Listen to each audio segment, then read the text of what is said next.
તમામ દર્શક મિત્રોને નમસ્કાર. તમારા બધાનું ભાવભીનું સ્વાગત, અભિવાદન. મિત્રો, વ્યક્તિ વિશેષ શ્રેણીમાં આપણે જુદા જુદા ક્ષેત્રની રસપ્રદ વ્યક્તિને મળતા હોઈએ છીએ. તેઓ સાથેની ચર્ચા થકી આપણને ઘણી બધી એ પ્રકારની માહિતી મળે છે જે આપણા માટે ઉપયોગી પણ સાબિત થતી હોય છે, આપણને પ્રેરિત કરે એ પ્રકારનું સત્વતત્વ પણ એમાં હોય જ છે. આજે પણ આપણે આ શ્રેણીમાં એવા જ એક રસપ્રદ વ્યક્તિત્વને મળવાનું છે. તેઓ છે શ્રી લલિત ઠકરાર. મિત્રો, ગણિત જો રસનો વિષય બને અને એમાં રસપ્રદ રીતે અભ્યાસ જો વિદ્યાર્થી અવસ્થા દરમિયાન અને આગળ ધપે તો એ શિરમોર મુકામ પર પહોંચે, એ આપણે બધા સરસ રીતે જાણીએ છીએ. સર અત્યારે આપણી સાથે ઉપસ્થિત છે. તેઓ ઘણા વર્ષો થયા ગણિત ક્ષેત્રે કાર્ય કરે છે, શાળા ચલાવે છે, સંચાલન કરે છે અને ખૂબ રસપ્રદ રીતે વિદ્યાર્થીઓને માધ્યમિક પછી ઉચ્ચતર માધ્યમિક કક્ષાએ વર્ષો થયા ભણાવે છે. તેઓ પાસે જે અનુભવ સંપદા છે, એમની પાસે જે રસપ્રદ બાબતો છે, જે એમની પાસે એ પ્રકારની માહિતી છે કે જે આપણને એક યા બીજી રીતે ચોક્કસપણે ઉપયોગી સાબિત થવાની છે, એની ચર્ચા આજે આપણે તેઓ સાથે કરવાની છે. સૌપ્રથમ દર્શક મિત્રો વતી અને દૂરદર્શન વતી તેઓ શ્રીનું આપણે સ્વાગત કરીએ. સર નમસ્કાર, તમારું સ્વાગત. નમસ્કાર. દૂરદર્શનના બધા દર્શકોને નમસ્કાર, અભિવાદન. સર, હવે સૌપ્રથમ તો સંક્ષિપ્તમાં તમારો પરિચય આપો, પછી આપણે વાતને આગળ લઈ જશું. શરૂઆતના તબક્કે દર્શક મિત્રોને ચોક્કસ જાણવું ગમશે તમારો પરિચય, તો થોડી વાત તમે પરિચયથી શરૂ કરો. મારું નામ લલિત ઠકરાર અને હું રાજકોટમાં સ્વસ્તિક સ્કૂલ ઓફ સાયન્સનો ડાયરેક્ટર છું. સાથે સાથે શિક્ષક પણ છું. ધોરણ 11 અને 12 સાયન્સમાં ગણિત ભણાવું છું. આમ શિક્ષક અને સંચાલકની બેવડી ભૂમિકા છેલ્લા ઘણા બધા વર્ષથી હું નિભાવી રહ્યો છું. ખૂબ સરસ વાત કરી સર. એટલે તમે રસપ્રદ રીતે વિદ્યાર્થીઓને ઘણા બધા વર્ષો થયા ભણાવો છો અને શાળાનું સંચાલન પણ સુપેરે કરો છો, તો આપણે એ બધી બાબતો વિશે સરસ ચર્ચા કરીશું. પણ શરૂઆત આપણે તમારા બાળપણથી કરીએ, કારણ કે તમે જે રીતે અભ્યાસ કર્યો અને આગળ ધપ્યા અને પછી શિક્ષક થયા અને એમાં ખૂબ રસપ્રદ પ્રદાન તમે આપ્યું છે, હજુ પણ આપી રહ્યા છો. તો સૌપ્રથમ દર્શક મિત્રોને સર એ જાણવું ગમશે કે તમારું બાળપણ ક્યાં વીત્યું અને પછી પ્રાથમિક કક્ષાએ તમે અભ્યાસ ક્યાં કર્યો, ત્યાંથી આપણે વાતની શરૂઆત કરીએ. મારું ગામ છે એ રાજકોટથી 200 થી 250 કિલોમીટર દૂર કડછ ગામ મારું મૂળ વતન. અને ત્યાં બાજુમાં ગોરસર ગામ છે, ત્યાં મારો જન્મ, પોરબંદર જિલ્લાનું ગોરસર ગામ. ઓકે. ત્યાં મારો જન્મ થયેલો. ત્યાર પછી મારું પ્રાથમિક શિક્ષણ બધું કડછ ગામે થયું. કડછ ગોરસર તો 400-500ની વસ્તી ધરાવતું નાનકડું ગામ અને એક જ વર્ગખંડમાં 1 થી 4 ધોરણના બાળકો એક સાથે બેઠા હોય. ઓકે. આ સ્થિતિ.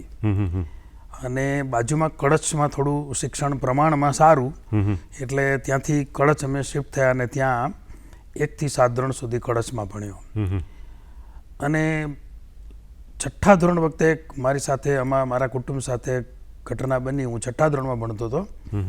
મારા ફાધર એ સમયે એક્સપાયર થઈ ગયા. કુટુંબની જવાબદારી, અમે 2 ભાઈઓ 2 બહેનો, મારાથી 2 વર્ષ મોટા એક ભાઈ, એટલે એ સમયે અમે બધા નાના, 4 2 બહેનો નાની, અને બધું જ મધરની ઉપર આ બધી વસ્તુ જવાબદારી, બાળકોને ઉછેર કરવાની, નિભાવવાની જવાબદારી આવી ગઈ.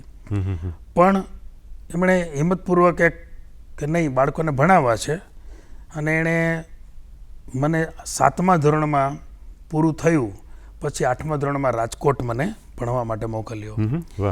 હવે અહીંયા રાજકોટ આવવા પાછળના 2 કારણો હતા. એક, શિક્ષણ સારું. બીજું, અહીંયા મારા મામા એ સમયે રહેતા હતા અને રાજકોટ લોહાણા બોર્ડિંગની અંદર મેં ફોર્મ તો ભર્યું હતું, પણ એ સમયે થોડોક બોર્ડિંગનો ક્રાઇટેરિયા આવ્યો હતો કે ભાઈ તમારી આસપાસ પોરબંદર છે, માધવપુર છે, કેશોદ છે, આટલી બધી બોર્ડિંગ છે, તો છોડીને શું કામ અહીંયા આજુબાજુના લોકોની સીટમાં ડિસ્ટર્બ કરવું જોઈએ એમ. પણ એ લોકોનો કદાચ ત્યારે એવો ખ્યાલ હશે કે ત્યારે એવું હતું કે તમને ત્યાં સારી જમવાની વ્યવસ્થા મળે છે, સારી રહેવાની વ્યવસ્થા મળે છે, પણ સારું ભણવાનું મળશે એવું કદાચ એ લોકોએ નહીં વિચાર્યું હોય કે ભાઈ ત્યારે લોકોની જરૂરિયાત બસ મોટા થવું એ જ હશે. અને એ રીતે મને એને મારો પ્રવેશ નામંજૂર કર્યો. હું 6 મહિના મામાના ઘરે રહ્યો. હમ એ 6 મહિના દરમિયાન સવારે લગભગ 6:30 એ હું ઉઠી જાઉં, હમ 7:30 તૈયાર થઈ થોડું બધું વર્ક કર્યું, હોમવર્ક. 8 વાગે હું પ્રોવિઝન સ્ટોરમાં નોકરીએ જતો. ઓકે. અમારી કુટુંબની પરિસ્થિતિ એવી હતી કે 8 થી 11 હું નોકરી કરતો પ્રોવિઝન સ્ટોરમાં, સરદારનગર મેઇન રોડ ઉપર. હવે તો એ પ્રોવિઝન સ્ટોર નથી રહ્યો, પણ પહેલી નોકરી મારી ત્યાં મહિનાના 60 રૂપિયાના પગારની મારી નોકરીએ 8 થી 11 હું ત્યાં નોકરી કરતો. કારણ કે અમે વેપારી હતા એટલે પડીકા વાર્તા સરસ ફાવે, એટલે એને એમ થયું કે ના વાંધો નહીં આવે, અને એણે મને મારું વજન કરવા બધું ટૂંક તોલમાં બધું પરફેક્ટ હતું, એટલે મને એણે નોકરીએ રાખ્યો. અને 8 થી 11 હું નોકરી કરતો. ઘરે આવી, મામાના ઘર ત્યાં નજીક જ રહેતા, ત્યાં આવી જમીને સ્કૂલે LBS સ્કૂલ 8મા ધોરણથી હું લાલ બહાદુર શાસ્ત્રી વિદ્યાલયમાં ભણ્યો, ગ્રાન્ટેડ સ્કૂલ. રાઈટ. અને ત્યાં આવીને પાછો ચાલીને ત્યાં જાઉં, અહીંયા છેક આપણે લાલ બહાદુર શાસ્ત્રી વિદ્યાલયની સામે સરદારનગરથી. રાઈટ. અને ત્યાં પહોંચી અને સાંજે 6 વાગે છૂટું, 5:30 પોણા 6 છૂટીએ, પછી 6 વાગે ઘરે પહોંચું. 6:30 ફરી પાછો 2 કલાક 2.5 કલાક એ જ પ્રોવિઝન સ્ટોરમાં નોકરીએ જતો. એમ કરીને મેં 6 મહિના પૂરા કર્યા. પછી મને બોર્ડિંગમાં એડમિશન મળ્યું, મારા પેલા સત્રના માર્ક ને બધું જોઈને બોર્ડિંગમાં એડમિશન મળ્યું. પછી બોર્ડિંગમાં આવી બધી નોકરીઓ કરવાની મનાઈ હોય છે, એની સામે બોર્ડિંગમાં રહેવાનું ફ્રી, જમવાનું ફ્રી, ફક્ત 6 મહિના 10 રૂપિયા ફી ખાલી, બસ. ઓકે. આ રીતની બોર્ડિંગની વ્યવસ્થા. અને 3 પેટર્ન હતી કે ભાઈ ફ્રીમાં પણ રહી શકો, આર્થિક સ્થિતિ સારી ન હોય તો, પછી થોડીક સારી હોય તો હાફ ફીમાં, એનાથી સારી પરિસ્થિતિ હોય તો ફૂલ ફી. પણ એમની ફૂલ ફી પણ સાહેબ બીજા ગામની જે ફી હતી એના 3જા ભાગની જ કહી શકાય. એટલે ખૂબ સારું. અને જ્ઞાતિની બોર્ડિંગ, લોહાણા બોર્ડિંગ, એમાં રહેવાની ખૂબ સરસ વ્યવસ્થા. સ્કૂલ તો મારી એની એ જ રહી. અને એ રીતે હું 8મું 9મું 10મું 11મું 12મું એમ મેં પૂરું કર્યું. પછી મારી એક જરૂરિયાત એ હતી કે મારે અર્નિંગ સાથે લર્નિંગ કરવું પડે. લર્નિંગ એકલું શક્ય નહોતું, ઓકે. અર્નિંગ મસ્ટ હતું મારા માટે. એટલે ફરી પાછું મેં બોર્ડિંગ છોડી, હોસ્ટેલમાં રહ્યો, અને પછી હું પ્રેસ ફિલ્ડમાં જોઈન્ટ થયો. ઓકે. મેં 12મા ધોરણનું જ્યારે વેકેશન પડ્યું ત્યારથી શરૂ કરી અને છેક TY મારું પૂરું થયું ત્યાં સુધી પેરેલલ મેં 4 વર્ષ પ્રેસ રિપોર્ટર તરીકે કામ કર્યું. મારી પાસે ડિગ્રી પ્રેસ રિપોર્ટરની નહોતી, પણ એ સમયે નૂતન સૌરાષ્ટ્ર જે પેપર હતું એનું બહુ સારું નામ હતું.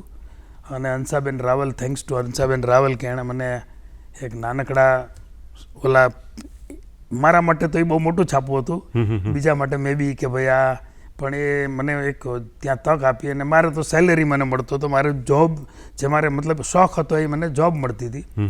અને એ રીતે મેં ત્યાં પાર્ટ ટાઈમ ત્યાં જોબ કરી. કોલેજે જાઉં, સાંજે પાછો આવું, વળી પાછો સાંજે જાઉં, છેલ્લે ફાઇનલ પ્રૂફ કરીને પછી ઘરે જાઉં. એમ આ રીતે મેં 4 વર્ષ ત્યાં નોકરી કરી. પણ એ સમયે મીડિયાના એટલા બધા સેલેરી આવું બધું હતું નહીં, એટલે પછી સ્વિચ ઓવર કર્યું આમાં શિક્ષણની લાઈનમાં, અને શૈક્ષણિક ક્ષેત્રે આગળ વધવાનો નિર્ણય લીધો. અને એક શરૂઆતમાં મેં એક નાનકડી રૂમ મનહર પ્લોટની અંદર, જે હજી આજે મારી પાસે છે, એ મેં લીધી, જેમાં 10 બાય 10ની રૂમ, એમની અંદર 12, 13, 15 સ્ટુડન્ટ સમાય. અને એવું પ્રાથમિક એક નાનકડું, મતલબ ભણાવવાનું હતું ત્યારે 8, 9, 10 જે સ્ટુડન્ટ મને મળતા એ બધાને ભણાવતો, પણ મારું મિશન હતું મારે 11, 12 સાયન્સ તરફ જવું એમ.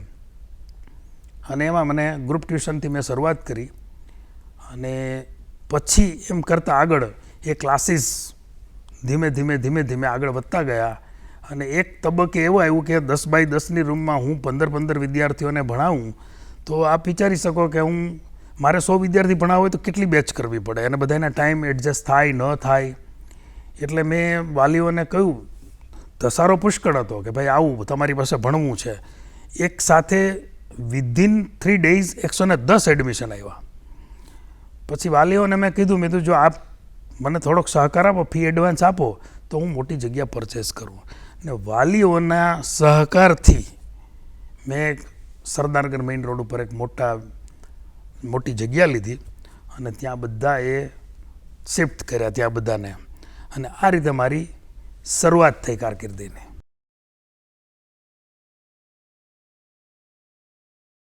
ખૂબ સરસ વાત કરી સર. એટલે સંઘર્ષમય જે દિવસો હતા એમાંથી તમે પસાર થયા. તમારા મમ્મીએ જે રીતે બાળકોના સુવર્ણ ભવિષ્ય માટે એમણે જે સમર્પણ આપ્યું અને એમણે જે તકેદારી રાખી અને તમને 8મા ધોરણથી રાજકોટ ભણવા મોકલ્યા, અને પછી તમે જે આખી વાત કરી એ પ્રમાણે તમે સાથે કાર્ય કરતાં કરતાં જે નોકરી કરી અને પ્રોવિઝન સ્ટોરમાં અને શાળાકીય અભ્યાસક્રમ કર્યો. એટલે આ ખૂબ મહત્ત્વની બાબત હોય છે. ઘણા બધા દર્શક મિત્રો છે આની સાથે સહમત પણ થશે, કારણ કે જ્યારે તમે સંઘર્ષ કરો છો તો એ તમે મજબૂત તમે એનાથી થતા હો છો. તમારામાં દ્રષ્ટિ પણ વિકસતી હોય છે અને તમે ઉજ્જવળ ભવિષ્યના નિર્માણ કરવા માટે કટિબદ્ધ બનો છો, અને તમે કંઈક પ્રદાન કરવા માટેની તમારી જે આખી એક સંકલ્પના હોય કે તમારો જે વિચાર હોય કે તમારું સપનું હોય એ જે તમે સજાવ્યું હોય એને પરિપૂર્ણ કરવા માટે પછી તમે લગનથી મહેનત પણ કરવાની શરૂઆત કરતા હો છો. એટલે તમે પ્રેસમાં પણ ગયા અને ત્યાં પત્રકારત્વ, તમે ભલે વિધિવત રીતે ભણ્યા નહોતા પત્રકારત્વ ક્ષેત્રે, છતાં પણ તમે એ તમારી કલમ છે એને નિખાર લાવવામાં એણે ખૂબ મોટી ભૂમિકા ભજવી. એ મને બરાબર યાદ છે, કારણ કે તમે એ જે લખાણ તમારા લેખમાં હોય, તમે જે લખો છો એનું જે વિષય વસ્તુ છે એના પરની તમારી પકડ, શબ્દની પસંદગી, આ બધું છે પત્રકારત્વને કારણે. અને અખબારમાં તમારે જ્યારે લખવાનું હોય, તમારે જે એનું મેટર તૈયાર કરવાનું હોય, મેટર શબ્દ પ્રચલિત, એટલે એ તમને આપે છે કે તમે એ કોલમ તમે કેવી રીતે રસપ્રદ રીતે લખી શકો છો અને એમાં તમે કેટલા કાબિલ બનો છો.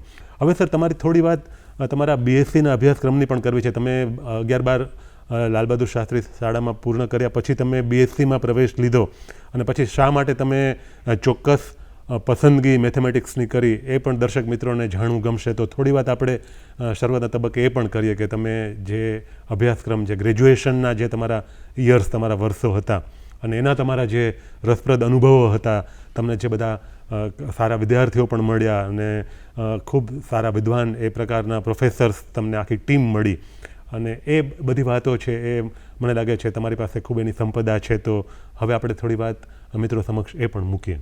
એમાં એવું છે કે જ્યારે 12th પૂરું થયું ને પછી મારે જ્યારે કોલેજમાં એડમિશન લેવાનું હતું, રાજકોટમાં કોટક સાયન્સ કોલેજ અને વિરાણી સાયન્સ કોલેજ, બે ઓપ્શન બોયઝ માટે હતા. બે જ ઓપ્શન હતા, અત્યારે ઘણા બધા છે.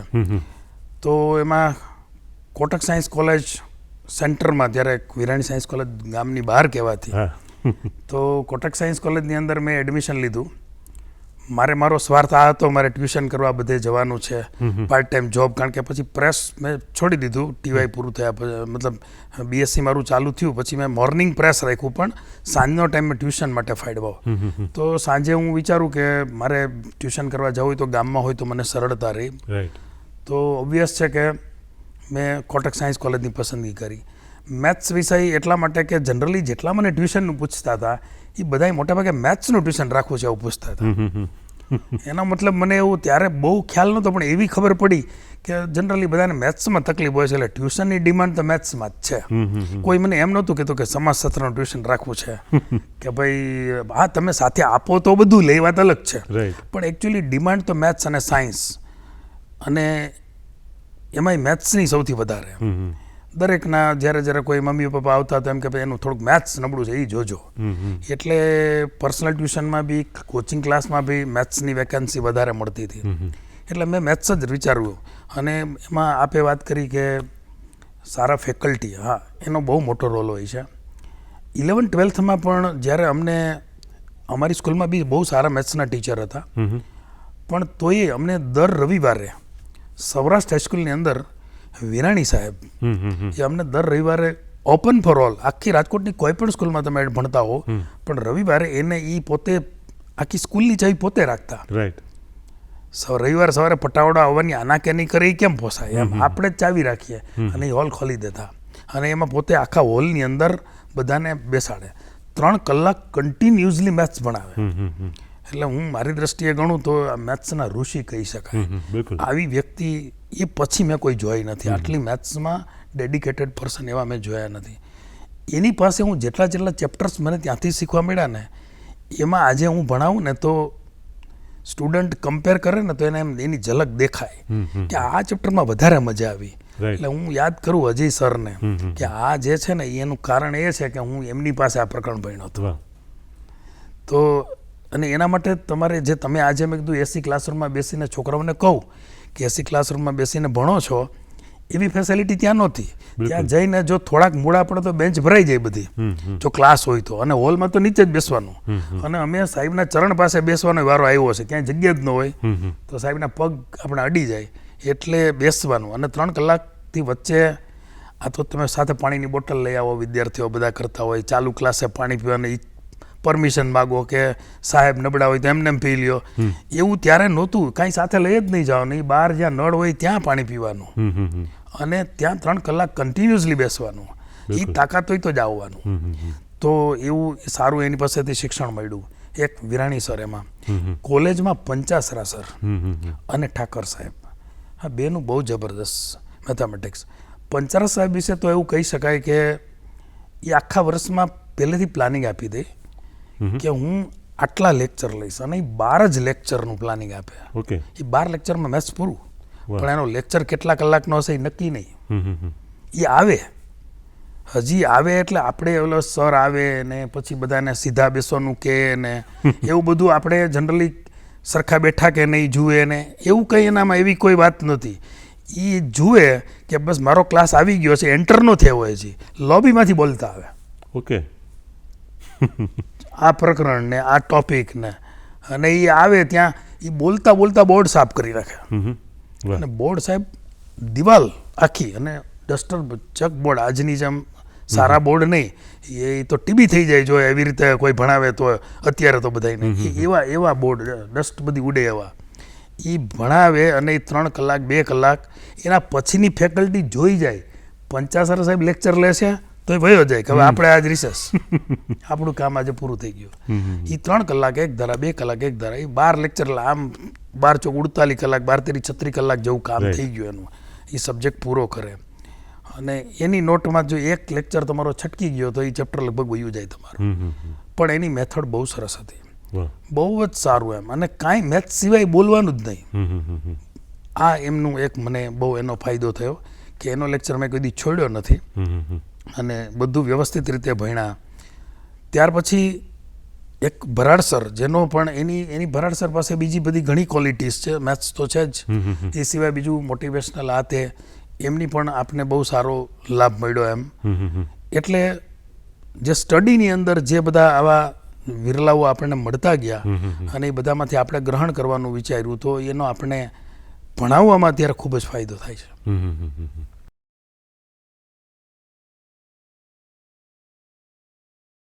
ખૂબ સરસ વાત કરી સર. એટલે જ્યારે તમારી અભિપ્સા હોય કે સરસ રીતે ભણવું છે અને આ પ્રકારના વિરલ વ્યક્તિત્વ આપણી સમક્ષ આવતા હોય, પછી એ વિરાણી સર હોય, પંચાસરા સર હોય કે પછી ભરાડ સર કે બીજા અન્ય વ્યક્તિ હોય, એટલે એમાંથી સરસ રીતે ગ્રહણ કરી અને એ પરિપાક આપણને મળે અને ધીમે ધીમે આપણને પણ એમાં રસ રુચિ અને આપણું કવચ પણ એમાં કેળવાતું જાય. એ ખૂબ મહત્ત્વની વાત છે. શીખવા માટે કોઈ પણ ઉંમર છે એનો બાદ ક્યારેય કોઈ વ્યક્તિને નડતો નથી. અને અભ્યાસકીય વર્ષો દરમિયાન જો વિદ્યાર્થી છે એ અવસ્થા દરમિયાન રસપ્રદ રીતે ભણી લે છે તો પછી જીવનના આગળના તબક્કે પછી કોઈ પણ ક્ષેત્રમાં એ હોય એને આ બધો પરિપાક છે એ ખૂબ જ ઉપયોગી સાબિત થવાનો ચોક્કસપણે હોય જ છે. હવે સર તમે વાત કરી એ પ્રમાણે તમે BSc મેથેમેટિક્સ કર્યું અને તમે સાંજના સમયે તમે ટ્યુશન્સ પણ કરાવતા, એટલે વિદ્યાર્થીને ભણાવો. એટલે કદાચ એવું પણ બને કે ખૂબ ઓછા વિદ્યાર્થી તમારી પાસે હોય, ક્યારેક કદાચ એકાદ વિદ્યાર્થી પણ તમારી પાસે હોય ને તમે ભણાવ્યું હોય એવું પણ બન્યું હોય, ક્યારેક નાનકડું ગ્રુપ હોય તો એને પણ તમે ભણાવતા હો. અને આ બધી જે વાત છે એ તબક્કાની છે કે જ્યારે તમે પણ વિદ્યાર્થી હતા અને તમે પોતે ગણિત શીખતા હતા, મતલબ શીખતા ઇન ધેટ સેન્સ કે તમે BSc કરતા હતા, એટલે મેથેમેટિક્સ છે એના જે જુદા જુદા જે એની શાખાઓ છે, પ્રશાખાઓ છે, એ બધાનો તમે અભ્યાસ કરતા હો અને નીચેના તબક્કે એટલે 8મા 9મા 10મા ધોરણના વિદ્યાર્થીઓને તમે સરસ રીતે ભણાવતા પણ હો. હવે સર સૌથી મહત્ત્વની બાબત એ છે કે તમે શિક્ષક થવાનું પછી નક્કી કરો છો કે ના, હવે ગણિત છે એના વિષયક સવાલ ખૂબ આવે છે, માવિત્રો પણ પૂછતા હોય કે મારા દીકરા દીકરી છે એનું ગણિત નબળું છે તો તમે સરસ રીતે જો કરાવો તો હું ટ્યુશનમાં મોકલું અથવા ટ્યુશન એને આપવાનું છે વગેરે. તો એ ગણિત છે એ તમે પોતે ભણ્યા અને એમાં તમને અદ્ભુત શિક્ષકો પણ મળ્યા જે તમે વાત કરી એ પ્રમાણે. પછી હવે તમારે ભણાવવાની જે વાત પેરેલમાં તો ચાલતી જ હતી, પણ વિધિવત રીતે તમે જ્યારે અભ્યાસક્રમ પૂર્ણ કરી લીધો અને પછી તમે જેમ વાત કરી અગાઉ કે 10x10ની એક રૂમ ને પછી તમે થોડા મોટા ક્લાસરૂમને એ રીતે ભણાવવાની શરૂઆત કરી અને એનો ખૂબ સરસ રીતે વિકાસ પણ થયો. તો હવે સર તમારી જે મેથડ, તમારી જે પદ્ધતિ અને બાળકને રસ પડે, કારણ કે ઘણી બધી વખત એવું થતું હોય કે બાળક તમારી પાસે આવે છે તો એ પૂર્વે એ શિક્ષક એની શાળાના શિક્ષક પાસે તો ભણીને આવ્યું જ હોય અને ત્યાં એને મજા નથી આવી એવું બન્યું હોય અને ક્યાંક મજા આવી પણ હોય, પણ તમારે એ બધા વિદ્યાર્થીઓને સરસ રીતે ભણાવવાના છે અને એને રસ રુચિ પડે એ રીતે ભણાવવાના છે. એટલે તમે જે તમારી જે આખી પદ્ધતિ વિકસાવી, તમારી પાસે બીજા અન્ય એવા પણ કસબ છે કે જે તમને ગણિત ભણાવવામાં મદદ કરે છે. દાખલા તરીકે તમે જે વાત કરી એ પ્રમાણે તમે પત્રકારત્વનું કાર્ય કર્યું તો એમાં તમારું જે પેલું મેટર તૈયાર થતું હતું તો તમારું સાહિત્ય પણ ત્યાં ક્યાંક પડ્યું છે. તમારા પ્રચલનમાં રહેલા અત્યારના જે બધા એ પ્રકારના બનાવો છે પણ તમારા ફલક પર આવેલા છે, મનસ્ફલક પર, તો એનો પણ તમે સરસ રીતે ઉપયોગ કરતા હો. તો હવે આપણે દર્શક મિત્રોને એ વાત કરીએ, કારણ કે એમાંથી ઘણા બધા વિદ્યાર્થીઓ પણ હશે અને ઘણા બધા દર્શક મિત્રો એવા છે કે જે માવિત્રો છે, એ પોતાના બાળકના ઉછેર માટે, એના અભ્યાસકીય વિકાસ માટે ઉત્સુક હોય, તો એમાં કદાચ આ મુદ્દાઓ છે એ એમને ઉપયોગી સાબિત થાય, કારણ કે તમે ખૂબ રસપ્રદ રીતે ભણાવ્યું છે અને ખૂબ શિરમોર કહી શકાય એ પ્રકારનું કાર્ય પછી 11મા 12મા ધોરણના વિદ્યાર્થીઓ માટે મોટા ફલક પર પણ કર્યું છે. તો થોડી વાત આપે કરો. એકચ્યુઅલી આપણે અત્યારે જે હું સ્કૂલ ચલાવું છું, પણ આ જે અત્યારે જે આપણે વાત કરી રહ્યા છે એ બધા ક્લાસીસના પીરિયડની વાત કરી રહ્યા છે. ક્લાસીસના પીરિયડમાં એ સમયે હું જે વાત કરું છું 1996થી શરૂ કરી અને 2004 સુધી એ અમારી ક્લાસીસ યાત્રા હતી આખી, કે જેમાં પછી સ્કૂલમાં સ્વિચ ઓવર થયા. હવે ક્લાસીસની અંદર એવું હતું કે વિદ્યાર્થીઓ મેથેમેટિક્સ, ફિઝિક્સ, કેમેસ્ટ્રી, આ 11, 12 સાયન્સ, પછી તો મેં જ્યારે મોટી જગ્યા લીધી ત્યારે બીજા 8, 9 બધા આપણે બંધ કરી દીધા. કોઈ નાના ધોરણો ભણાવ્યા નથી. 11 અને 12 બે જ ધોરણ ઉપર આપણું ફોકસ હતું. અને જે પત્રકારત્વની જે જોબ કરી એનો ફાયદો એ થયો કે સારું લખવું, પુસ્તક કેમ લખવું અને પુસ્તક કેમ પ્રકાશિત કરવું, એનો એક્સપિરિયન્સ સારો હતો. એટલે મટીરિયલ આપણી પોતાનું જ આપવું એમ. એટલે બધું મટીરિયલ પણ પોતે જ બનાવ્યું. શરૂઆતના તબક્કે તો હાથ લખાય મટીરિયલ હતું, કે જે લીથા, જે આપણે સાયક્લોસ્ટાઇલ એ પ્રકારનું. એટલે રાત્રે બેસીને આ લીથા લખવા, પછી એ લીથા આપણે બહાર સાયક્લોસ્ટાઇલ કરાવીએ, એટલે સસ્તું પડે અને 50-100 કોપી હોય તો વળી પરવડે આપણને. એવી રીતે મટીરિયલ બનાવ્યું અને વિદ્યાર્થીઓને મટીરિયલ જાતે બનાવેલું મટીરિયલ આપવાની વાત રાખી આપણે.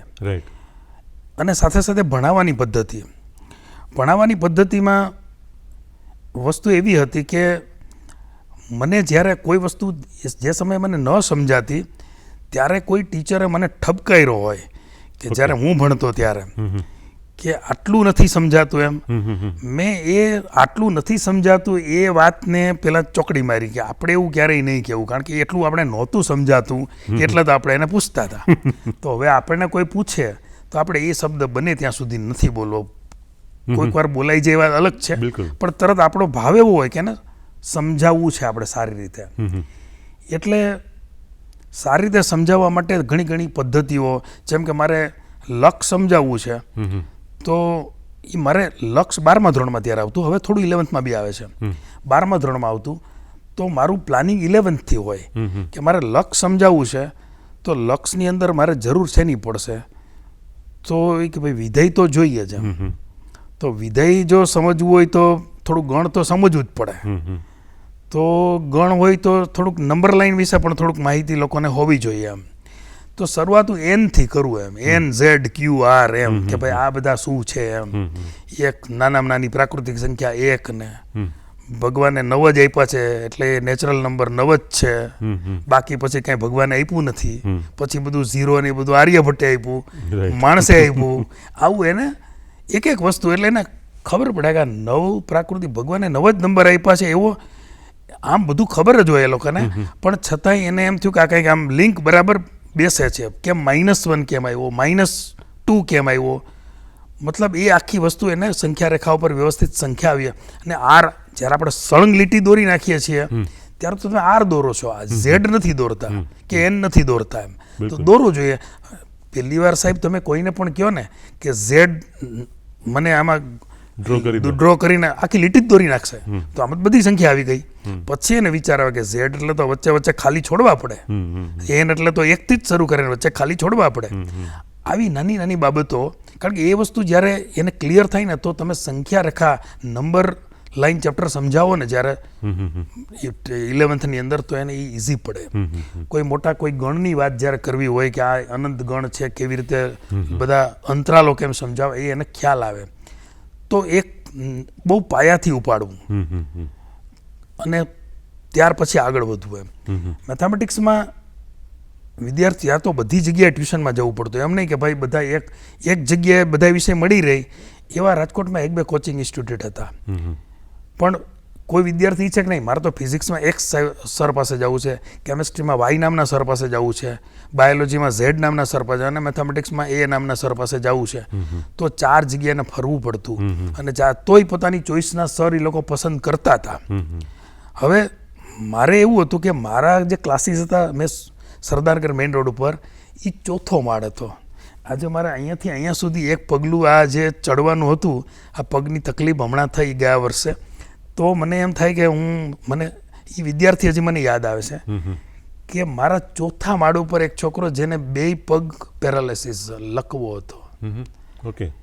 એ જ્યારે એડમિશન લેવા આવ્યા ને ત્યારે હું એના પપ્પાને મેં કીધું આ કેમ 4 માળ ચડશે, 72 સ્ટેપ્સ ચડવાના છે, કેવી રીતે ચડશે? અને અમારા ત્યાં થોડાક આઈડિયલ નહોતા, એમ 7 સેન્ટીમીટરથી વધારે એમ અમુક પગથિયાની ઊંચાઈ હતી. તો કેવી રીતે ચડશે? પણ કે ના, તમારી પાસે જ મેથ્સ ભણવું છે. છોકરો ફોર્મ બાકીના વિષય માટે એક ઇન્સ્ટિટ્યૂટમાં જતો હતો, પણ મેથેમેટિક્સ માટે ત્યાં આવતો હતો. અને 72 અડધી કલાક વહેલો આવે, એક પગથિયું ચડે, આમ ઘસડીને ચડવાનું, સર 2 પગ નહીં. અને એ ત્યાં મારે ત્યાં પહોંચે ઉપર, અને વચ્ચે કેટલા છોકરાઓ પરિચિત હોય, કેટલીક વાર તો છોકરાની યારે ચડતા હોય તો ઉપાડતા આવે એને કાંઈ એમાં વાંધો નહીં, હળવો હતો વજનમાં. તો એ ત્યાં એવી રીતે થ્રુઆઉટ ધ યર 2 વર્ષ, આમ તો 11-12 2 વર્ષ સુધી 4 માળ ચડીને આવ્યો એમ. એટલે મને એમ થયું કે મેં એને પૂછ્યું એક વખત, મેં કીધું એવું શું? તો કે અમને બહુ ઝડપથી તમે અમુક વસ્તુ સમજાવો છો ને એ ઝડપથી ગળે ઉતરી જાય છે. જેમ કે તમે લિમિટનો ટોપિક સમજાવ્યો, તો પહેલાં આ વસ્તુ ધ્યાનમાં રાખી હતી કે ભાઈ પહેલાં અહીંથી શરૂ કરીએ, અહીંયા સુધી પહોંચીએ. બીજી વસ્તુ તમે એ વસ્તુ કહી કે એક સસલા અને કાચબાનું ઉદાહરણ આપ્યું, તો અમને એ ખબર પડી. અત્યાર સુધી અમે એવું જ સમજતા હતા કે લિમિટ મતલબ લક્ષ્ય. લક્ષ્ય એટલે અમે તો ભાષણમાં ઉપયોગ કરતા હતા કે મારું લક્ષ્ય આ છે ને મારું લક્ષ્ય તે છે ને. લક્ષ્ય એટલે તો આજે ખબર પડી કે મર્યાદા, જે ક્યારેય પામી ન શકાય એને લક્ષ્ય કહેવાય. એ તો આજે ખબર પડી. જે ખરેખર જે ઓલું જે છે એ તો લક્ષ્ય છે, જે એમ, જે એ વસ્તુ જુદી છે.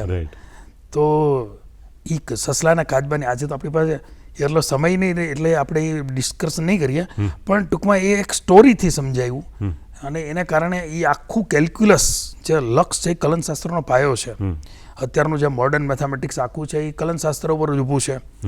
અત્યારે જે એઆઈની વાત આવે છે, ફ્યુચરમાં એમાં પણ કલનશાસ્ત્રનો જ મેક્સિમમ ઉપયોગ થવાનો છે કે થાય છે. તો એ સમયે તો એઆઈની કલ્પના પણ નહોતી આપણને, કે કોઈ સ્ટુડન્ટને બી નહોતી. પણ કલનશાસ્ત્ર સારી રીતે ભણવું હોય તો બેઝ લક્ષ જોઈએ. તો લક્ષથી શરૂઆત આવી રીતે સ્ટોરીથી કરીએ અને એને એ પ્રમાણે એને સમજાવવાની કોશિશ કરીએ. પછી જે લીથા જે અમે આપતા હતા એમની અંદર એક દાખલો સોલ્વ કરેલો આપ્યો હોય, અથવા એક દાખલો સોલ્વ કરીને સમજાયો હોય, એની નીચે એના જેવા 8 દાખલા 10 દાખલા આપ્યા હોય. ટેક્સ્ટ બુકમાં 3 દાખલા હોય તો આમાં 3 થી 4 ગણા વધારે એવા દાખલાઓ આપ્યા હોય. એટલે એને એટલી બધી પ્રેક્ટિસ થઈ જાય કે એને પછી બોર્ડની અંદર કોઈ પણ કાં તો નવો દાખલો લાગે જ નહીં, મોટા ભાગે આમાંથી આવી જાય, અને કાં તો એ રીત તો મળી જ જાય. એટલે માર્ક્સનું સ્કોરિંગ સારું થાય. અને સૌથી અગત્યની વાત એ છે કે એ મટીરિયલ છે એની અંદર એ લોકોને બધાને એ કર્યું છે કે નહીં એ ચેક કરવા માટે મારી સાથે એક બહુ મારા કલીગ, મારા આસિસ્ટન્ટ, ને આમ તો એ મેઇન પોતે બી ભણાવી શકે, એનું પણ હું નામ લઉં, સાબુવાલા સર, કે જેણે એ બધા વિદ્યાર્થીઓ ખરેખર એ લીથા સોલ્વ કરે છે કે નહીં એનું મોનિટરિંગ કરે. નો આવડે એને સમજાવે, શીખવાડે, ડાઉટ સોલ્વ કરે. તો એના કારણે અમારે સોનામાં સુગંધ જેવું થઈ ગયું. એ બહુ સરસ રીતે ફોલોઅપ વર્ક લે, હું સારું ભણાવું, અને બહુ સારા ઉદાહરણોથી એટલે વિદ્યાર્થીઓને એમ થયું કે ના, આ એક પ્રોપર મેથેમેટિક્સ માટેની જગ્યા આપણને મળી છે. એટલે પછી ધીમે ધીમે 2004 પછીની સ્થિતિ એવી થોડી આવી કે કોચિંગ ક્લાસને બદલે સેલ્ફ ફાઇનાન્સ યુગ તરફ લોકો જવા માંડ્યા, વિદ્યાર્થીઓ. કારણ કે આ બધું અલગ અલગ 4 જગ્યાએ ફરવું પડે, થોડુંક વિદ્યાર્થીને રાજકોટનો ટ્રાફિક બી વધવા માંડ્યો, વાહનમાં જવું, એટલે પછી લોકોએ વિચાર્યું કે અંડર વન રૂફ જો બધા સબ્જેક્ટ સારા મળી જતા હોય તો આપણે સેલ્ફ ફાઇનાન્સ સ્કૂલની અંદર એડમિશન લઈએ. એટલે અમે બધા ડિપેન્ડેબલ હતા ગવર્મેન્ટ ગ્રાન્ટેડ સ્કૂલો ઉપર, કારણ કે ત્યાંથી વિદ્યાર્થીઓ અમને મળતા હતા. હવે જો વિદ્યાર્થીઓ ત્યાં નથી રહેતા તો અમારે પણ કંઈક વિચારવું પડે, એટલે અમે સેલ્ફ ફાઇનાન્સ સ્કૂલ તરફ મૂવ થયા અને 2005માં અમે સેલ્ફ ફાઇનાન્સ સ્કૂલ શરૂ કરી.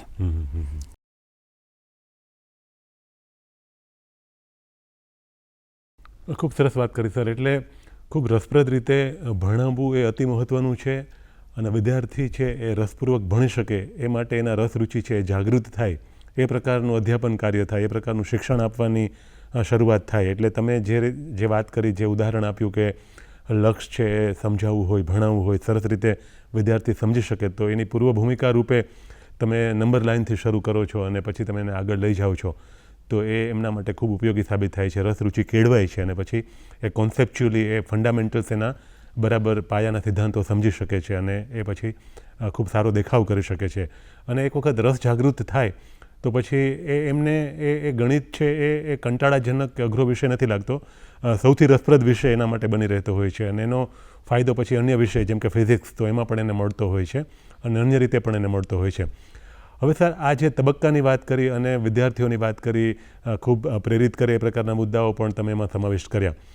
હવે ખાસ કરીને વિદ્યાર્થીઓ એક જ roof, under the same roof, જેમ વાત કરી પ્રમાણે બધા જે શિક્ષકો, વિષય નિષ્ણાત જે બધા શિક્ષકો છે એ 3 કે 4 વિષય, કારણ કે પહેલાં તો ગ્રુપ્સ નહોતા અને પછી A ને B એ રીતે તબક્કા પડ્યા, 2 ભાગ પડ્યા કે તમારે A ગ્રુપ ચૂઝ કરો તો તમારે મેથેમેટિક્સ આવે અને B ગ્રુપ ચૂઝ કરો તો તમારી સાથે બાયોલોજી હોય. બંનેમાં ફિઝિક્સ ને કેમિસ્ટ્રી, ભૌતિક વિજ્ઞાન અને રસાયણ વિજ્ઞાન તો બંનેમાં હોય. તો થોડી વાત સર આપણે એ કરીએ કે જ્યારે ગ્રુપ નહોતા પડ્યા એ વખતે તમે મેથેમેટિક્સ ભણાવતા હતા અને પછી ચોક્કસ રીતે મેથેમેટિક્સ સાથે જ જેમને આગળ વધવું છે કે ના મારે એ ગ્રુપ જ ચૂઝ કરવું છે અને પછી મને આગળ વધવું છે, એટલે સમય ખૂબ બદલાયો, કારણ કે એ વખતે જે સાયક્લોસ્ટાઇલની વાત હતી અને હવે અત્યારે વોટ્સએપ ગ્રુપ બન્યા હોય કે પછી તમને યુટ્યુબ પરથી તમે એ પ્રકારનું મટીરિયલ છે તમે પ્રાપ્ત કરતા હો, ઓનલાઈન ટીચિંગ પણ થતું હોય, કોરોના કાળમાં એ પણ તબક્કો આવ્યો હતો. તો એ બધા ઘણા બધા પાસાઓ હતા કે જે બધામાંથી તમે પસાર થયા અને ખૂબ એમાં પણ તમે સમયને અનુરૂપ અને જે રીતે પરિવર્તનો ટેકનોલોજીમાં આવ્યા, જે રીતે અપેક્ષાઓ બદલાણી, જે રીતે સિલેબસ બદલાણા, જે રીતે સ્કૂલનું સંચાલન વગેરે બદલાણા, તો આ બધા બદલાવની સાથે સાથે પણ તમારા વિષય પરની તમારી પકડ અને જે રીતે સંચાલન સુપેરે તમે કરી અને જે તમે આગળ વધી શક્યા, તો એ તમામ બાબતો છે એ પણ દર્શકો માટે ખૂબ ઉપયોગી સાબિત થાય એ પ્રકારની છે. તો હવે થોડી વાત આપણે એ પણ કરીએ.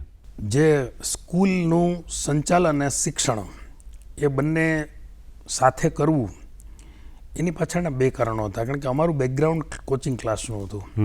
અમે જે ટીમ બનાવી એ ટીમની અંદર મેથેમેટિક્સ, ફિઝિક્સ, કેમેસ્ટ્રી, બાયોલોજી બધા ફેકલ્ટી હતા અને વાલીઓ, એ સમયે વાલીઓની એક જ ડિમાન્ડ હતી કે જો તમે લોકો ભણાવો, મતલબ એ બધી જ સ્કૂલ ઉપર એ લોકોની એ જ વાત હોય કે સંચાલકો જો ભણાવતા હોય તો શિક્ષણ કાર્ય સારું થાય. અને એમાં એ વાત બરાબર હતી, પણ સમય જતાં એવું બન્યું કે સંચાલકો જ જો ભણાવતા હોય તો મારી એક સંખ્યા લેવાની લિમિટ પણ આવે, કારણ કે હું કેટલી બેચ ભણાવવાનો છું. એટલે ધીમે ધીમે જે બધા વ્યવસાયમાં થાય છે એમ થોડુંક કોમર્શિયલાઇઝેશન થયું અને પછી ફેકલ્ટી રાખીને ભણાવવાની જે પ્રથા શરૂ થઈ એના કારણે થોડું વાલીઓને નુકસાન ગયું.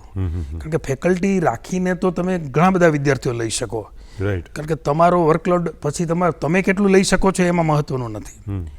એટલે એના કારણે રાજકોટમાં એક નવી પ્રથા શરૂ થઈ. નહીંતર રાજકોટનું રિઝલ્ટ એટલે બધે સુધી સારું આવતું હતું. આજે પણ રાજકોટનું રિઝલ્ટ જ, મતલબ સૌરાષ્ટ્રનું, એમાં પર્ટિક્યુલર રાજકોટ ખૂબ આગળ છે. તમે અમદાવાદ, બરોડા, સુરતના બધાના A1 ગ્રેડ તપાસશો અને રાજકોટના તપાસો તો આજે બી વધારે જ છે. કારણ કે અહીંયા હજી સંચાલકોની ડાયરેક્ટ નજર હેઠળ શૈક્ષણિક કાર્ય થાય છે. ખૂબ મહેનત કરે છે બધી સ્કૂલવાળા ખૂબ સારી રીતે મહેનત કરે છે. પણ સ્કૂલ અને ક્લાસીસનો ફરક છે કે સ્કૂલમાં તમે વ્યક્તિગત એનો ટચ નથી આપી શકતા વિદ્યાર્થીનો. ક્લાસીસમાં તમે વ્યક્તિગત નામજોગ બધાને ઓળખતા હોય, એવું આમાં ન થઈ શકે. છતાં જ્યારે અમારું શરૂઆત હતી જ્યારે અમે 2005માં સ્કૂલ ફિલ્ડમાં આવ્યા ત્યારે અમે એક વસ્તુ જોઈ કે લોકો આપણા વિશ્વાસ મૂકીને લોકો આવ્યા છે. આપણે મેક્ઝિમમ 90% સુધી આપણે ભણાવવું છે પોતાએ જ, અને અમે એ રીતે એ પાડ્યું પણ ખરું. અમારી આખી ટીમ એ બધા 90% કોર્સ અમે જ પૂરો કરતા, અને એનું સર શું રિઝલ્ટ આવ્યું સારું કે પહેલું જ વર્ષ અમારું હતું 2006. આમ તો 2005માં અમે એન્ટર થયા. 2006નું જે રિઝલ્ટ આવ્યું ને સેલ્ફનું પહેલું રિઝલ્ટ, કારણ કે 2 વર્ષ પછી એટલે 2000 એમાં ત્યારે ટોપ 10 ડિક્લેર કરતા હતા. તો રાજકોટના ટોપ 10 જે ડિક્લેર થયા એમાંથી 6 અમારા હતા. અચ્છા, હવે એક આપણે બીજી વાત થઈ કે ગ્રુપ સિસ્ટમ, એ ગ્રુપ અને બી ગ્રુપ. હવે સ્વાભાવિક છે કે વિદ્યાર્થી એ ગ્રુપ તરફ જાય એટલે એને બાયોલોજી નથી આવવાનું, બાયોલોજી નથી એટલે એને મેડિકલ લાઇનમાં એડમિશન નથી મળવાનું. જે લોકો બી ગ્રુપમાં જાય છે એને એન્જિનિયરિંગમાં એડમિશન નથી મળવાનું, કારણ કે એ મેથ્સ છોડી દે છે. મેથ્સ છોડવાથી એને થોડોક મુશ્કેલી એ થાય કે ફિઝિક્સમાં થોડુંક નબળું કામ થાય, પણ સમય જતાં ટેવાઈ ગયા છોકરા. હવે અત્યારે એ લોકો બધું કરી લે છે, વાંધો નથી આવતો. પણ શરૂઆતના પહેલા વર્ષોની અંદર એવું હતું કે વિદ્યાર્થીને મેથ્સ નબળું, આમ જુઓ તો મેથ્સ નબળું એટલે મગજ નબળું પડી જ જાય, કારણ કે લોજિકલ પાવર મેથ્સથી જ મળે. મારું અત્યારે વજન વધારે છે તો મારે જોગિંગ કરીશ, રનિંગ કરીશ તો કદાચ મારું વજન ઘટી જાય, મારી ચરબી ઉતરી શકે પેટની. બિલકુલ. પણ મગજમાં જે એને ધાર કાઢવા માટે, એને તીક્ષ્ણ બનાવવા માટે, એને તો કાઢીને દોડાવાતું નથી ક્યાંય. એના માટે તો મેથ્સ જ કરવું પડે. તો મેથ્સ આપની બુદ્ધિને મતલબ શાર્પ બનાવે છે, લોજિકને. તો એ નીકળી ગયું, એનાથી અસર તો ઘણી બધી આવી છે, નેગેટિવ અસર હોય તો વર્ષો પછી જ્યારે કોઈ સંશોધનનો વિષય છે કે એમાં કેટલો આપણે સેટબેક આવ્યો છે, પણ ઘણો બધો અસર તો એની આવી છે. હવે જનરલી શું થતું હોય, મેથ્સ પ્રમાણમાં બીજા બધા વિષયો કરતાં થોડો ટફ,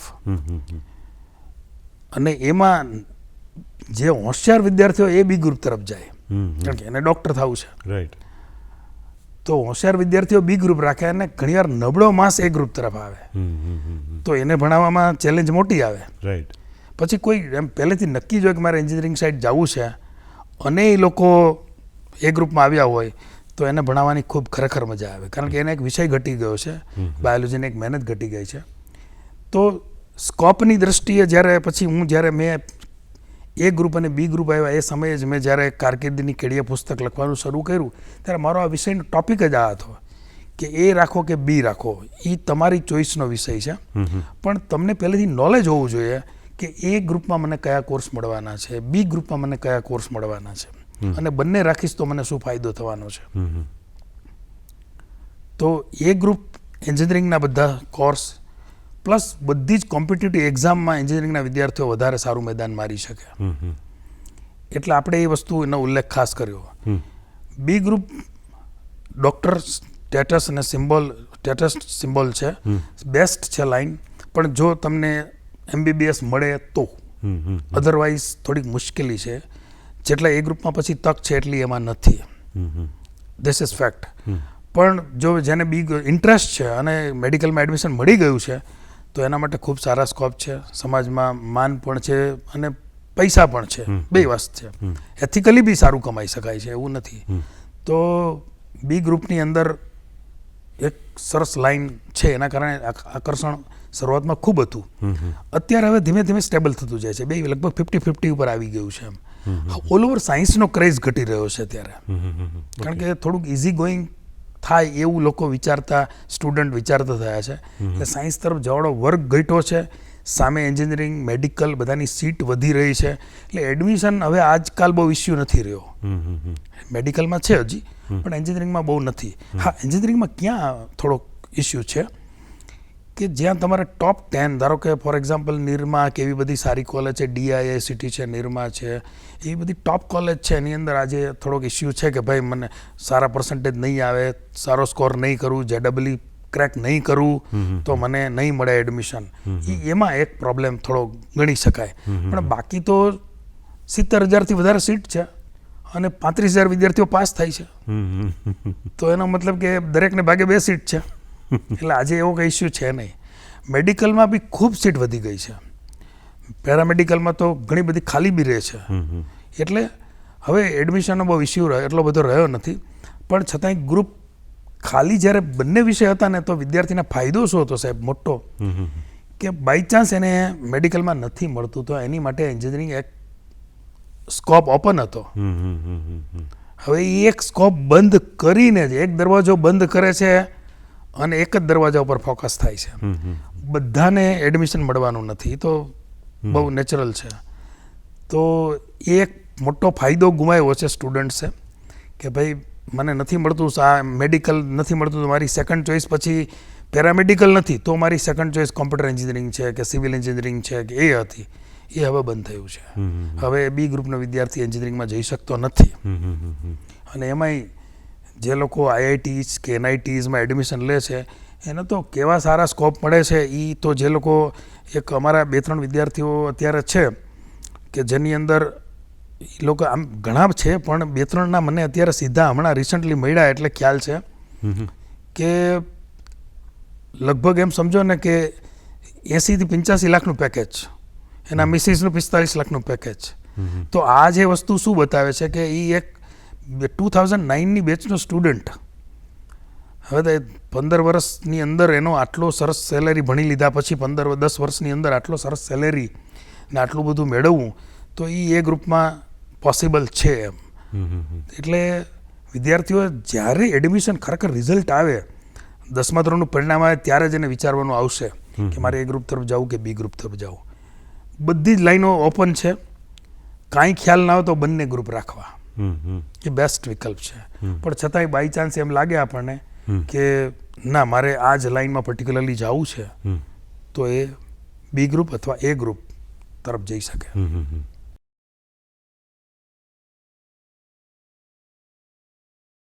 ખૂબ વાત રસપ્રદ રીતે સર તમે અભિવ્યક્ત કરી, કારણ કે આ અતિ મહત્ત્વની બાબત છે કે તમે જ્યારે નિર્ણય લો છો, વિદ્યાર્થી 10મા ધોરણમાં હોય અને 10મા ધોરણ પછી જ્યારે એમનું જે પરિણામ આવી ગયા પછી જે નક્કી કરે છે કે વિજ્ઞાન પ્રવાહમાં જવું છે કે કેમ, એ પણ તમે વાત કરી કે થોડો ક્રેઝ ઘટ્યો છે વિજ્ઞાન પ્રવાહનો, અને એના ઘણા બધા કારણો છે. સામે બીજા સ્કોપ્સ પણ અન્ય પ્રવાહોમાં વધ્યા છે એવું પણ છે.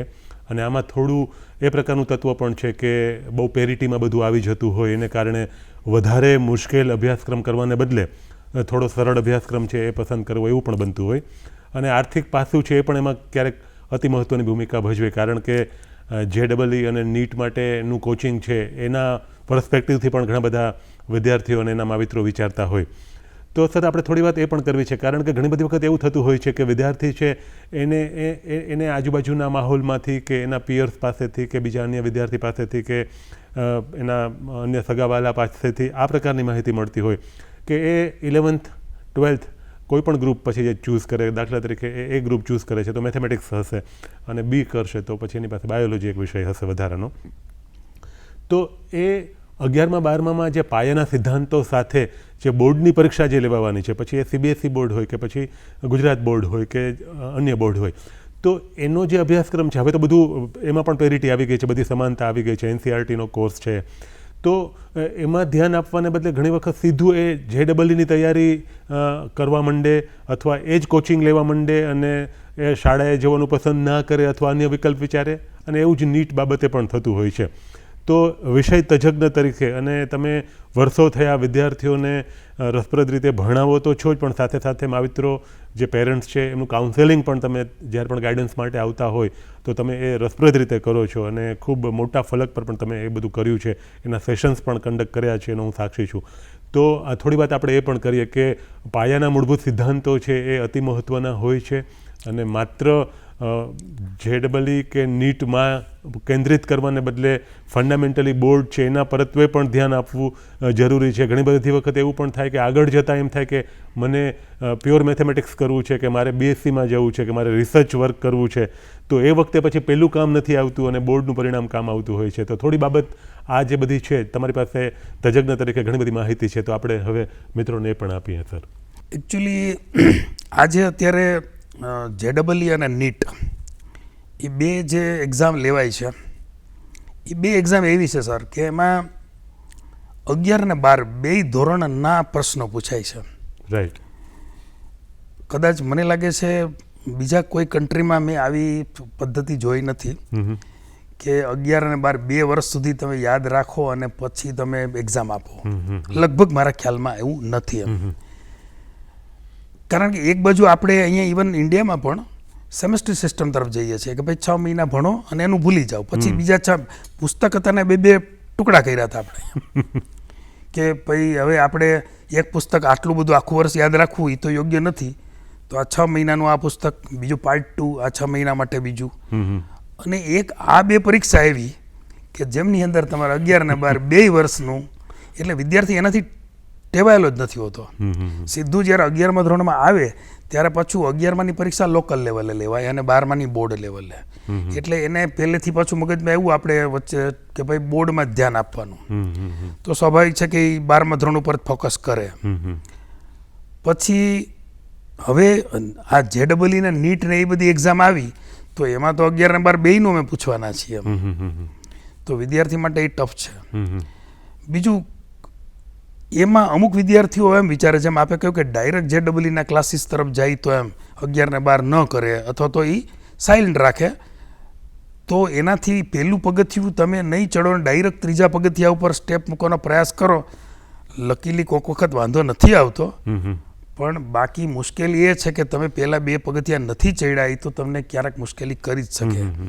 કદાચ થોડેક ચડી જવાય સીડી, વાત બને, પણ ક્યારેક ચૂકી પણ જવાય. એટલે એ યોગ્ય નથી. આ તો NCERT નો તો આ પુસ્તક તો ભણવું જ પડે. હા, NCERT એ જે અત્યારે જે હું મેથ્સ ભણાવું છું એ આ બુક એણે લખેલી છે, એની એડિશનની જે સાલ બતાવે છે 2005-6ની બતાવે છે. 2004-5 એટલે 4માં લખવાનું શરૂ કર્યું હોય, 6માં કદાચ બહાર પડી હોય. પહેલી એડિશન ત્યાંની બતાવે છે. ત્યારથી આજ સુધી NCERTના, હું મેથ્સની વાત કરું છું, એક પણ વખત એમાં વધારો નથી કર્યો. ઓકે. કોર્સમાં કાંઈ ફેરફાર જ નથી કર્યો, એમ એઝ ઇટ ઇઝ ચાલે છે. અચ્છા, સારી વાત છે કે ભાઈ કન્ટિન્યુટી એક બરાબર છે અને સરસ જ લખાયેલું છે પુસ્તક, કોઈ પ્રોબ્લેમ નથી. જેણે જે તે સમયના વિદ્વાનોએ બહુ સરસ પુસ્તક લખ્યું છે. પણ હવે એમની અંદર 2006નું હોય પછી અત્યારે જ્યારે પેપર કાઢવાની વાત આવે છે ને ત્યારે એ પુસ્તકને એટલું બધું પ્રાધાન્ય નથી આપવામાં આવતું. કંઈક અલગ પૂછવામાં આવે છે ઘણું બધું. એ જે અલગ પૂછવાના કારણે વિદ્યાર્થીઓ કન્ફ્યુઝ થાય છે. એટલે અમુક આ ક્લાસીસ તરફ ને એમ દોટ મૂકે છે. ખરેખર એને એ જરૂર નથી. જો આ બરાબર તમે આને જ ફોલો જો થતું હોત તો જરૂર નથી. બાકી ડાયરેક્ટ તો JEE નીટ કરવું યોગ્ય નથી. એને 11-12નો કોર્સ વ્યવસ્થિત રીતે ભણવો જ જોઈએ. અને જો એ સરસ રીતે કરે તો જ એને